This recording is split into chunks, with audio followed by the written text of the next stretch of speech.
असे म्हणतात, भारत सोने की चिडिया थी. त्यावेळीची जी पद्धत होती देवाणघेवाणची, त्यामुळे प्रत्येक भारतीय समृद्ध होता.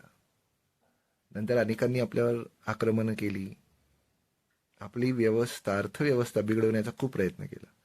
पण आपली सर्वात जास्ती अर्थव्यवस्था जर बिघडवली असेल तर ती इंग्रजांनी. आणि त्यांनी आपल्याला लुटलं, त्यामुळे आपली अर्थव्यवस्था नाही बिघडली. पण त्यांनी जेव्हा विदेशी प्रोडक्ट्स आपल्या भारतामध्ये विकायला सुरुवात केली, तेव्हा खरं आपली अर्थव्यवस्था बिघडायला सुरुवात झाली.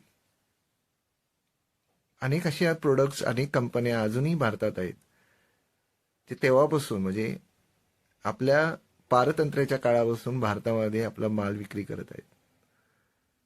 आणि मानसिक गुलामीमुळे आपण अजूनही त्यांचे प्रोडक्ट्स घेत आहोत.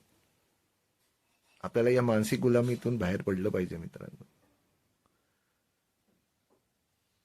आपल्या देशाला जर सामर्थ्यवान बनवायचं असेल, महासत्ता बनवायचं असेल, जे स्वप्न आपण 2047 साठी बघत आहोत, तर आपल्याला आधी आपल्या भारतीयांना सामर्थ्यवान बनवावं लागेल. आणि ते जर करायचं असेल तर तुम्हाला स्वदेशी प्रोडक्ट्सच घ्यावे लागतील. म्हणून मित्रांनो, आजपासून असा निश्चय करा, घेतलं तर स्वदेशीच. छत्रपतींनी आपल्याला स्वराज्याचं स्वप्न दाखवलं आणि ते पूर्णही केलं. वेळ आली आता आपल्याला आपणही स्वदेशी होण्याची. स्वदेशी घेऊन देशाची सेवा करा. एक लक्षात ठेवा मित्रांनो, स्वराज्य आणि स्वदेशी मधला स्व खूप महत्वाचा आहे. या स्वला जागा करा. हा स्व म्हणजे भारतीयाचा स्व आहे.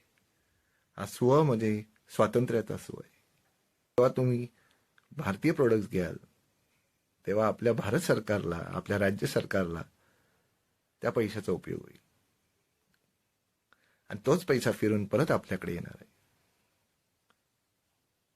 मित्रांनो, आजपासून आपण सगळे ठरूया, घेणार तर स्वदेशीच. जय हिंद, जय महाराष्ट्र.